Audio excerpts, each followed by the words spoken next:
Hi అండి, ఎలా ఉన్నారు? అందరూ బాగున్నారా? ఈరోజు నాకు చూసారా నా వాయిస్ ఎలా ఉందో? ఈ మధ్య కాఫ్ అండి, కాఫ్ కోల్డ్ బాగా ఎక్కువ ఉంది. దానివల్ల అసలు ఇది అవ్వటం లేదు. ఈరోజు మా స్పెషల్ ఏంటి చెప్పనా? గుత్తి వంకాయ కర్రీ. గుత్తి వంకాయ మీద ఒక పాట పాడుకుందామా?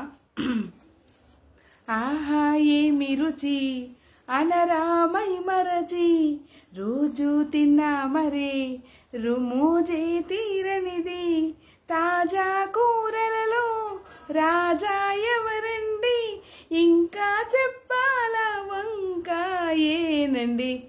మీకు ఇష్టమేనండి వంకాయ కర్రీ? మీలో ఎంతమందికి వంకాయ కర్రీ అంటే ఇష్టం?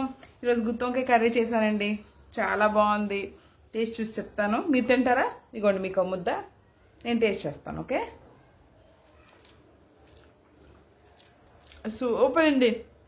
నేను చేశానని చెప్తున్నది కానీ ఎక్సలెంట్గా ఉంది. మీలో ఎంతమందికి కర్రీ అంటే ఇష్టమో ప్లీజ్ కామెంట్ చేయండి. ఓకేనా ఫ్రెండ్స్, బాయ్.